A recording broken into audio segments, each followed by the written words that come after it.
Hello, Filmscape Chicago. Guys, if you have any questions, don't be afraid to put them into the chat, and I'll try to answer them kind of after I run through my slideshow and my little preview. Again, thanks for including me in this. Filmscape was such a great event, and we got to get to know a lot of people. And we are talking with Ned and Brett over there. We are talking about doing a rental training next year at the Filmscape, or the days before Filmscape, on full repair of our lights. Just can give you background. The lights are not that hard to repair, but we've got some training videos and stuff like that. If just for the MBS repair team themselves, particularly, they the company's technically already certified to handle repairs, mechanical repairs. So if you do have individual questions, we can probably solve a lot of those. Not that I think you guys don't really have too many repairs for stuff anyways, but I'm going to start a slideshow here and kind of share my screen. And then we'll kind of move fast paced through this because we had a little bit of a technical issues on getting it going. So let me go through this here. So I will try to quickly go through this. Let me screen sharing. I'm going to hit, where was it? Where's the play on the slideshow here?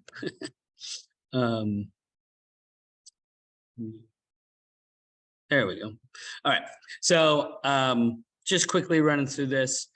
I'm going to try to just give you a little background on who we are on this show, on this slideshow.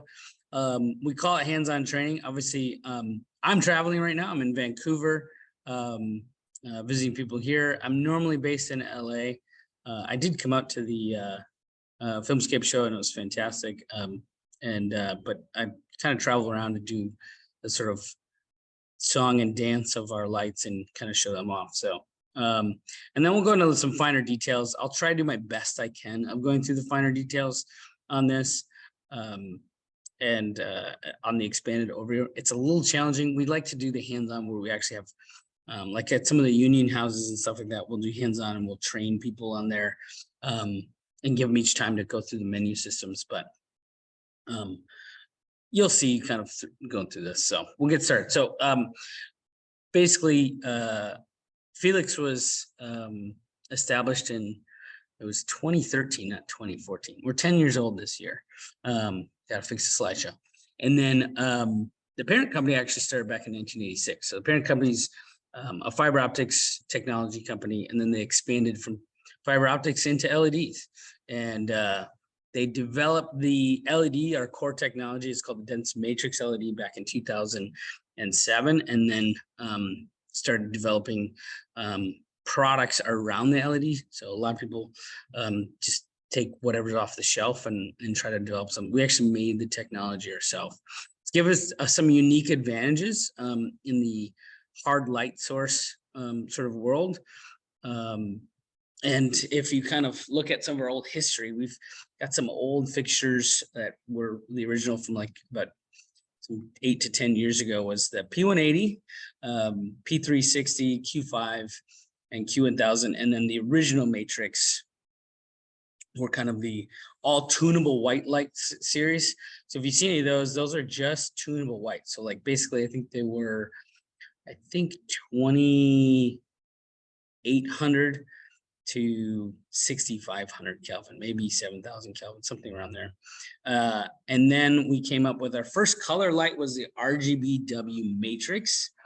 So if you see that ever in the market, that is a non-pixel mappable matrix. So when I go into the products of the new fixtures, you'll see kind of what I'm talking about. So be aware that every once in a while there's some of those matrix, and there's a few of the RGBW matrix quads out there that are non-pixel mappable, and they have old firmwares, so they don't operate on the programming boards the same.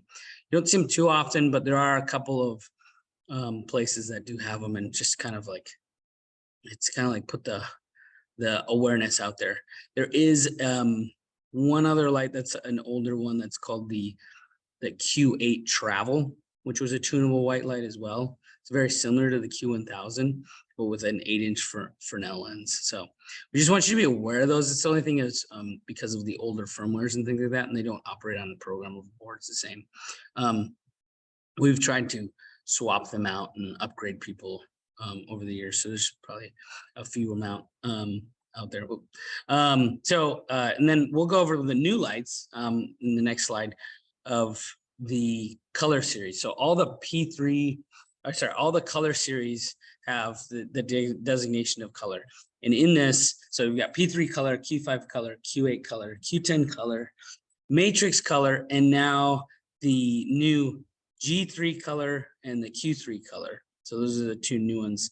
And then also the MotoQuad or the quad color.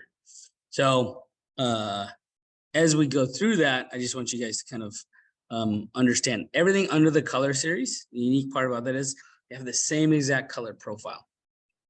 So if you're ever swapping out lights, you can use the same profiles to plug in if it's on a lighting board or something like that. So it's really good to know the consistency of the color is really important. So some of the specialized stuff that we're in terms of that color series is if you see each product is calibrated to match the entire product line. There's a thermistor inside that keeps the color temperature. As the temperature changes, it keeps it very consistent. And so it's calibrated to handle, as you're on the dimming curve, very consistent color, but also as the heat changes. So if you're in a hot environment or a cold environment, it will, sorry, I keep bumping the computer. But as your hot environment, cold environment, it protects the LED as well as keeps the color consistent, even as the color temperature, the heat of the LED itself changes. Some of those things are critical for us to make sure that we have good color quality. All the fixtures with the full color have high CRIs, CRI of 95 and above. All of our lights have always been water rated for full rain. IP, a little bit of education on the IP, like IP65. We say IPX5. And the reason why we say that is the first number in the IP rating is for dust rating. And we have fans and we have things like that. The second number is for water rating. So if you think of an IP65, we have the same exact water rating as an IP65. We are just not sealed because we have the fans to blow air through the thermals in our lights. And since we're not sealed, dust will get in there. But we always kind of joke around and say, if it gets dusty, you can always wash it off. But you do have to be aware of if you're in an extremely dusty environment, things like we were on the Obi-Wan Kenobi desert scenes on a bunch of stuff. And there was so much dust. It was just really dusty, but we had to have the guys after being there for a couple of months, you had to use some air compressors to kind of clean out the dust and clean out the fixtures pretty good. So that's just stuff to be aware of. We use analog dimming instead of PW dimming. And that one is an interesting thing. It allows us to be use at any frame rate, but that analog dimming is basically gives you a very nice clean dimming curve. I think I don't know anyone else in the motion picture business that uses analog dimming. They all use PWM dimming. Just analog dimming gives us that unique advantage. Gives us really good low level dimming and gives us really even. And then some adding that with our dense matrix LED allows us to have really consistent color in that low level dimming. I'm going to quickly run through just the product line and kind of their wattages and things like that. So our Fresnel line is the P3 color, and our new Q3 color, I think it's on the next slide, but the Q3 color kind of matches the same wattage and voltages. So it's a 90 watt light. It uses 14 to 30 volts. So you can use a 14 volt battery. And then you can also use the larger, what's becoming more common is these 26 volt batteries to plug into that light. And then if I'm jumping over to the Q5 color right here, we've got, I'm trying to move my monitor screen. This thing kind of gets in the way. We've got the Q5 color, which is 175 watt. I actually say 180 watts. It varies a little bit, but so it's like 90, 180 on the Q5 color, then a 320 watt. once you jump to from the 175, you can use that 26-volt battery to power it, but you can also use a 48-volt battery that's available. So they're all battery operable. And then once you go to the Q8, that one's 320 watts, and then you jump almost 2 to 2.5 times brighter is the 900 watt LED. And that draws using 48 volts. There's very specific, you have to get some pretty big batteries that can handle the higher amperage to do it. But we have seen, there's a film coming out where they actually threw 8 Q10s on golf carts, and they used those big EcoFlow, Ecotech batteries to power them on golf carts, and drove them around as background, like lights flashing by. So that was kind of cool. And then as I run through here, so the matrix is a 4-pixel. The matrix color is a 4-pixel, 320 watt fixtures. If you kind of think of it as, it's very close to having like 4 P3s into a punchy light source. So it's a little sourcey, but not really. And then you can add an 18-degree or a 30-degree Fresnel lens on the front of it. And you can kind of see those in these photos on the MotoQuad and the Quad. The different Fresnels that are available creates some really punchy sources, and I often see people using with probably the most common is the 18 because it's so unique looking. It gives a really sourcey feel to it, and then this allows you to pixel map 4 pixels, and if you move over to the Quad, it's 16 pixels. And then what the MotoQuad does is it motorizes the yoke, allows it to spin 300 degrees, pan and tilt. It has wireless DMX. The Quad also has wireless DMX built into it, and allows you to pan and tilt. It's not a fast mover. It's not a rock and roll mover. It's just for positional. Hang a couple on a condor. You don't have to send anybody up into the condor to do it. Really convenient. And if I go backwards, the Q3, that is kind of an updated version of the P3 that ships with a Fresnel. That does a 15 to 55 degree beam angle on the spot and flood. It ships with a Fresnel. It has wireless. The Q8 has wireless, and Q10 has wireless. So the Q5 is technically the last light without wireless. So I'm hoping, within the next year or two, they'll actually update the Q5 to have wireless as well. So just stuff to be aware of. So here's the Q3. That's right, I added that at the end. So it's a 90 watt light. It has wireless, 15 to 45 degree Fresnel lens. And then the newest light that's created a lot of excitement is our new ellipsoidal, which is a mini LECO that is 90 watts. So it kind of gives you maybe like a 300 to 400 watt equivalent for a LECO. It's amazingly sharp. I really encourage you guys to check it out and find out about it. It's starting off with a 19 and a 36 degree lens. We're planning on having a 50 degree lens out as well. It has wireless, the TMO2 chip built into it. And it's incredible, really incredible, beautiful color. All right, so again, this is kind of like we normally do this great demo in person, and we would show off every single one of our lights and how the color matches exactly on all of them. If you set them to the same modes, set them to the same colors, it's consistent. And then as you dim the lights, they're extremely consistent. It's kind of the things that we're really proud of in what we do. But I'm going to kind of jump to the back of the screen so you can kind of see what the screens are kind of and go through the menu systems at least a little bit. So in terms of how we control it, we've got 3 knobs on most of our lights. And some of the newest and the menu systems operate the exact same. So on all the Fresnels, everything except for the P3. So if you see on this screen, the P3 is on the right hand, and then all of our Q series is very similar on the left side. So we have an intensity, a CCT hue, and then a green, magenta, or saturation control. And then we have this rocker knob that has up, down, left, right, and a center button for getting into the menu system. So this is really your menu control. If you double click the center menu at a nice fast pace, it will jump into the menu. And the first thing you'll have access to is your modes.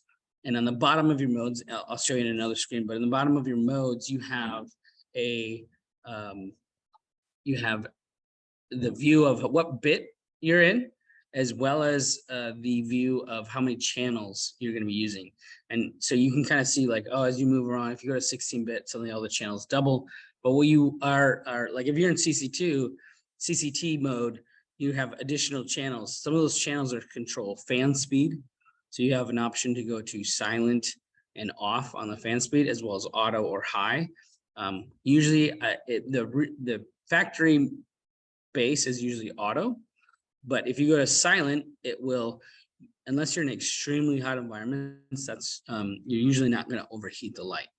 If you go to off, you are limited time. So if someone's extremely worried about sound, you can turn it to off, but being that you can control it from the board, the programmer will cue when they're taking to turn the fan off. And then you have a few minutes of usage. On the Q10, I feel like it's about 10 minutes you can use it. On the smaller lights, you get a little bit longer time, but just kind of give an idea of you will get short times when you turn the fan completely off. But if you're in silent mode, it's extremely silent. You don't hear it. And I would gather that most people could use the silent mode without ever having an issue. In fact, a lot of people just use the variable fan speed without usually any issue, unless you're extremely close to talent. And I mean extremely close. But double clicking into that menu there, there is a firmware updater and remote access. So there is some remote that we're in the slow development of to control it. It's not something that people need that often, but there's some other features of the remote that will be kind of handy in the future. But this is normally where you do a firmware update. Sorry, let me go back. Firmware update on the lights. It's downloadable. If you plug it in and power up the light, it will tell you if it needs to be updated. And then it'll automatically download the firmware. There is some USB ports that is not for the firmware updating, but that will give you power. So, there's been people where they want to use a different wireless system. And so they want to plug it in and power it other than the TMO2 chip. And then there is a wireless button for holding to unlink, and then you can relink the lights and stuff like that. There is like for streaming ACN and ArtNet, there's like an Ethercon there. On some of the bigger lights, the Q8s and Q10s. This is on the Q10, you have a DC port as well as an AC port. And then all the other lights just have a DC going out to the external ballast. And then kind of the same thing over here on that screen. So I'm just going to jump to the next one. So this is what I was talking about. When you first double click into the interface, you will see your mode, and you'll see the 8 bits as well as, as well as the number of channels you're using. And so as you scroll up and down on the modes, you can always see what bit mode you're in, and then how many channels you're using. And then if you start moving over the right arrow, you get into the DMX addresses and continue to move through that. Some of the stuff to be, you need to, the DMX and factory reset is disabled for the wireless DMX. And so you need to enable that. And then once you get into the wireless controls, you're going to see there's enabling, and then there's now access to linking keys. So some people who know about the TMO2 chip, you can have linking keys so you can move from a rigging programmer to a programmer. Kind of nice. The other last thing I would say is, especially for anyone that works in the shops, factory reset. Every time it comes to the shop, what I would do is power up factory reset, and then you don't have to worry about someone doing some weird thing like turning the fan to off or something like that. If you do a factory reset, everything goes back to normal, and no one's weird settings are. And if you just go on the menu system, you double click in the menu and you go left instead of right over towards that back. If you go left twice, you'll get into factory reset, and you hit that and reset it, and everything's back to normal. The other one is the fixture info, and that's where you're going to find out where the firmware is. So if you're ever looking to see if the light's been updated, you want to go into the firmware. and it'll be in the fixture info menu along there. So, okay, just quickly going over the colors, the CI color signs. So this is the McAdams chart. So as you're following this, this is the daylight to tungsten chart that you're trying to follow. That's just roughly the idea of that is we're trying to be as accurate to that and follow that path as smoothly as possible and not deviate from that. If people like, just again, give you that basis of what the whole profile is. Everything we do on our lights when we're calibrating is calibrating to that in this CIE color space or the CIE XY color space. And then it's interpolated out to an HSI mode or a CCT RGBW mode or something like that. Everything's calibrated. The lights are calibrated specifically to this. And one of the reasons why you can't just swap out an LED or something like that. Like, so in terms of maintenance on the lights, the calibration is critical to making sure everyone's calibrated specifically. It's not a general calibration. You just apply it to all the LEDs that are on that fixture. It's something that we do to every LED chip so that it hits that color standard that we want. Data sheets and profiles are all on our website. Something for you guys to just, if you're looking for information, we always say you need to see our lights in person, because on a Fresnel, it's really about the feeling of the light, seeing how it reacts. You know, we have big DPs that come in and test lights and see how they look, and we want all the users to also do the same thing. We have a really nice even feel in our Fresnels, so just telling you what the foot candles and certain things, we kind of like, okay, it's great to know that, but if you don't actually see it and see how smooth it is, like there's no spikes in the center and the dimming curve is really smooth, like those are some of the things that are really, you have to pay close attention to see that, why we stand out. But that'll give you all the data that you need on the data sheets. Those are available on every single product page for our lights. So if you go to the product, down at the bottom, there's the data of every product page on our website. It's down at the bottom. The mapping profiles for DMX control, also on our website. And you will, you can download.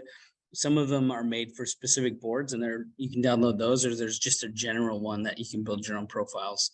But once you build a profile for all the normal lights, like the Fresnels and stuff like that, not the quads that have pixel mapping, the profile is the exact same on all of them. The MotoQuads and stuff like that add in extra control for the pixel mapping, but they still have the same profiles. I'm just giving you those added things. So just be aware of that. And I'm talking as fast as I can so you can leave room for questions, but just be aware of that. So if you ever build a profile for a Q5, know that when you're punching it into the board and you're wanting to use a Q8 or a Q10 or a G3 or a P3, it's the same exact profile. So it's pretty nice, very convenient. I'll save the questions for last, just so I make sure I can get through it all, because I started a little bit late. But you can start typing them into the chat if you have questions, please do. Let's see here. So I will try to go interface control. I kind of went through firmware updating. It's as basic as you really want to get. The one thing I would say about is updating the wireless. I believe on the latest firmware, or it's coming on the next firmware, where the wireless automatically is updating with our firmware. But to always double check that, I'm going to pull up. It's called, there's an app for TMO2 to always check your TMO2 wireless. It is called CRMX Toolbox. So it looks like that. If I can get it to auto. Sorry, it's not showing on the screen, but it's called CRMX Toolbox. It's an app for your phone. Honestly, if I click on it, so I open it up, I click on connect, it automatically looks for any TMO2s that are in the system, and then I can click on any one of those. So I've got a Q8, and I can look and connect to the device, or I can click identify the device. So it'll tell me if I hit identify, the background here, I've got a Q8 right there. It'll identify, start flashing that I'm trying to show that when it's now blinking, and then I can hit cancel. So I know that that's the light I'm trying to connect to. If I hit connect, and then it'll tell me whether or not that the firmware version of that T12 chip is up to date. And their newest or the next firmware, I believe it's this firmware, double check on this one, but it will now start not having to go in here. So if it was here, I could click update. It's already up to date, but I could click update the device and it would do it from here via the phone and the Bluetooth wirelessly updating it. But soon, and I believe it's already there to double check on this one, it will have the doing it through our firmware, which is kind of nice. The DMX and plotting maps I have here also listed on the expanded stuff. We kind of went through that they're accessible online. The other thing that we have available is our Vectorworks files and our IES files for building stuff for virtual production. We work seamlessly in a virtual production environment, and we've got really, actually, really proud note is, I would say one of the bigger gaffers in the world said we have some of the nicest Vectorworks files he's ever seen. So download them, check them out. If you use Vectorworks, you can check it out, and I think it's pretty cool. And then I'll go through a couple of troubleshooting things and tips and tricks here too. Try to keep it as smooth and quickly as possible. This is what the firmware, it's a really basic looking thing, but it basically looks like this when it's loading, and then it'll tell you whether or not, it'll tell you the fixture name. It'll tell you whether it needs to be updated and or if it's already up to date. It's really basic, and if it needs to be updated, you click update, spins through, the light will shut down, and then a red light will turn on. And then what you want to do after you're done updating is power down and then power up the light and just double check the firmware's been updated, and that is it. It's not a hard thing to do.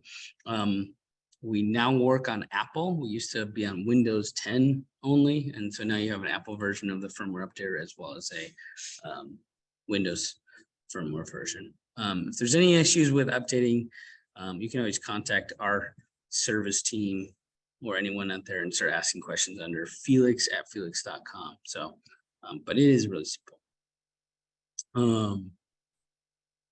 Okay, these are what some of our those Vectorworks files I was talking about for mapping and building them into sets. They're great. They give you all the information, all the accessories available. Pretty cool to be able to build those in. If you see, like, it also says here, so we've got Vectorworks files, we've got etc show files and profiles, we've got Grand MA2 files, we've got GDTF share files, and then we've got hog files. The GDTF files, I believe, are for the more volume Unreal Engine stuff. And they're continually working on those, trying to make those better too. Troubleshooting is one, checking the firmware, make sure it's up to date, doing a factory reset. Okay, it's kind of really, I know it sounds like that seems like a simple thing, but those two things, you do a factory reset and then you go and reset your DMX and your mode, and usually the problem goes away. There is some like little common problems and things, that very, very minimal stuff that we have with ours. You know, checking all the cables and how they're mounted and clipped together, things like that. It seems like some of the basic stuff, but you'd be surprised. One of the weird things, you know, when you're making a setting, if someone's setting up lights and putting in DMX and making it all go, the little DMX labels that you're putting your address on lights, make sure you don't put them over the fan vents. Limiting the airflow is where an error code might pop up. You're never going to damage the lights. There's, like I said, there's thermistors in the lights, but if you hinder its ability to cool itself off, our lights are extremely powerful in tight sort spaces. So your ability to limit it cooling off will cause it to overheat. So, I mean, we've had sets where like, hey, we're getting an error code, it's overheating. And they send a photo and they've got literally a sticker slapped right over the vent of the light, and you go remove the sticker, and then they never have a problem again. So if I Trying to think of anything else. There, in terms of repairs, there's a couple of, the only problem I really see is it's a really simple fix, and I can always, if you ever reach out to Fiilex at Fiilex.com, you can get a video on how to fix it. But when our Fresnels, when they expand out, there's a bellows on them, and they're riding on these gears. If they ever seem to slip, they're not supposed to slip. Like if I point the light down and the Fresnel starts sliding out a couple gears, they're not even supposed to do it once. They're not supposed to slide out at all. So, but it's a simple fix. Can do it in probably about 10 minutes with a couple tools. You're basically opening up the front end and tightening up a couple of bolts, and the problem immediately goes away. Some simple stuff like that. We're making and building up a whole program with videos and training that we're going to bring to Filmscape next year. So we're happy to show you guys all those little things. In terms of the light source, because it's waterproof, all the electronics are silicone coated, and because of the calibration process, there's ever something where it just gets completely destroyed and you've damaged the electronics board or the LED engine or stuff somehow. I'd be amazed, first of all, to see that happen, but it doesn't happen. We don't have too many repairs, but if you do have something like that, that happens, you're most likely replacing the entire LED engine. Again, it's not hard repair to do if you're one of the certified repair guys that's listening. You can replace, it's just the process of replacing that whole LED engine. All the mechanical things that can go wrong, damaging a housing, breaking a handle, cracking a lens or something like that. If it gets really beaten up, all that stuff is usually simple repairs. We have drawings and we have videos on how to repair a lot of those things. I feel like the bigger the light, it's almost easy to repair because they're just larger.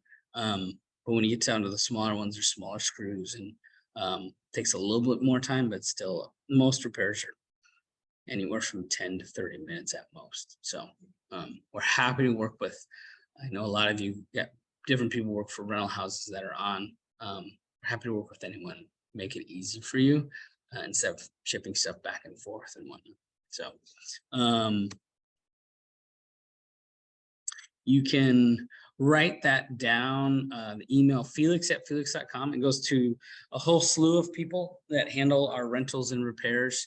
The other thing is, if there is ever a repair that you want to do, you want to go to the website and fill out the RMA form. It's just if you're certain that it needs to be sent back, an RMA form will give you a good start. There's that is also maybe the same. Reaching out to Fiilex at Fiilex.com about ordering new parts if you're just going to repair it in-house. Emailing Fiilex at Fiilex.com is the important thing to know. All right, looks like we have some chats coming in, so let's open those up. Let's see here. I'm going to stop sharing.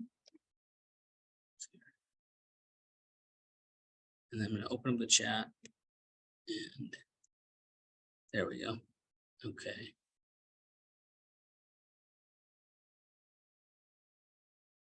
Oh, okay. Looks like there's changing a link. Let's see here. Camera only link. I'm not sure if that's for me or for maybe the Filmscape guys. Should we be logging in? You can unmute yourself and tell us whether or not we need to log out or log back in.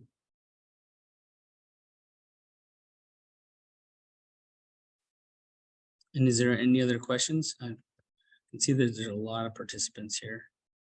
Let's see here. Yeah, awesome. Oh, nice. We've got sounds like, looks like people from a whole bunch of different places. So it's great to see how you guys logging in.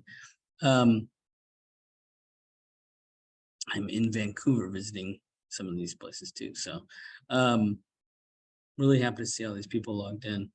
I don't know, you tell me guys, MBS, you guys probably have, if you're on the repair team, what have you seen that you've had to repair with Fiilex? I'd love to hear from you guys too.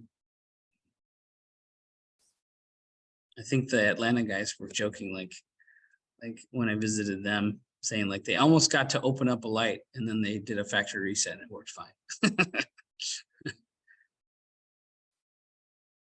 Oh, there's a Q&A. Where are the repair videos located? We've got them in-house. I don't know that they're on a YouTube or like a private YouTube. Email me that one, and I will try to give you access to them. I've been, as far as I know, I've been told that they are that I'm not sure if you work for MBS, Doug, but I know MBS is a certified repair, so they have the ability to have access to all that stuff. Ah, okay. Some anonymous sent they got their first Q8 damage today, and it was a wireless antenna. Okay, so our wireless antennas are not necessarily expensive, but not necessarily cheap either. I believe you could probably source one that has the same thread from someplace cheaper. I'm not gonna but it's usually, but unless you damage the actual port of it, you know. Yeah, it's you can order that part from us too. It's not the end of the world. There is one thing that we are doing. Let me see if I can show you on the Q8. Awesome, from New Orleans. So on the Q8, I'll bring it closer to you.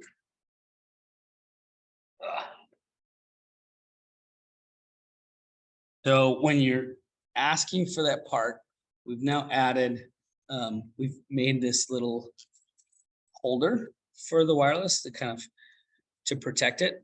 This is rubberized protection right here, and we've made a little holder for that too. So we should get that. I think we've got them in stock now, and we should start shipping those out with the antenna, so you can install those to help protect them.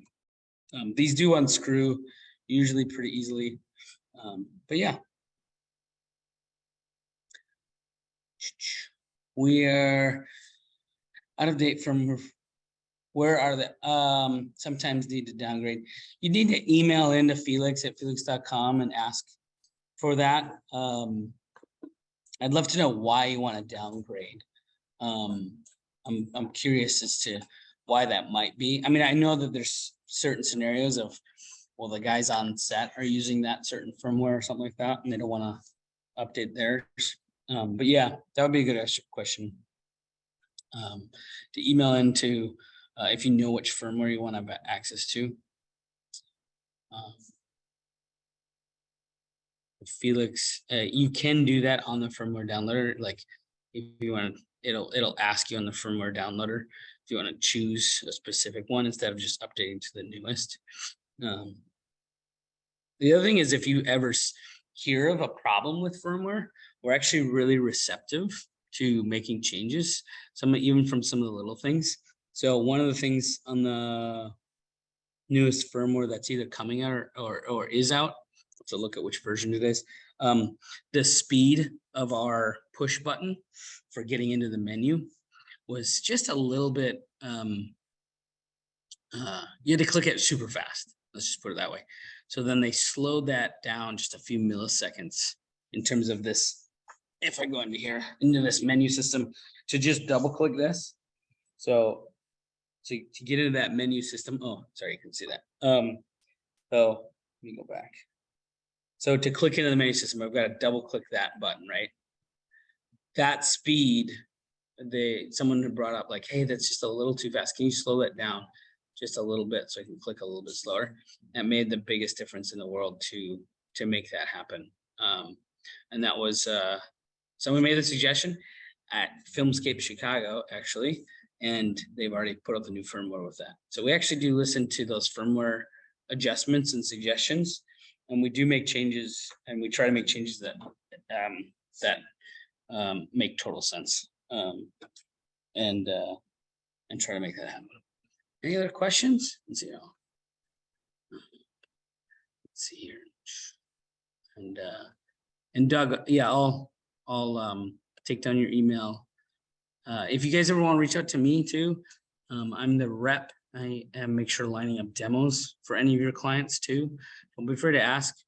I know we give out demos all the time. I know you guys have a lot of gear too, but if you want to demo something, or your clients are trying to demo something new, you can always ask. We're happy to do that, and get it in front of them. Make sure that they can see it, so you don't necessarily have to pull your inventory. That's pretty funny. My first, first damaged Q8. Yeah, they don't get them too often. I love hearing that. Yeah. Answer done. Okay. Any other questions? I think that's it. I think we've taken up almost all the time. Tried to buzz through that really fast. If there's any other questions that do come up on the lights and the fixtures, on what they're used for, new use case things. If you want to come and see the new Lico light, I'm traveling around basically promoting the new G3 Lico and trying to show that off to as many people as possible. So whichever city you're in and you want to see it and line that up, let me know and I'll try to come out and visit the next location that I can. I've been in Vancouver kind of buzzing around at all the shops here. So it's been great, which is kind of funny because all the shops are within a block of each other in Vancouver. At least all the rental shops that are out here, I'm within a block of all of them where I'm at right now. So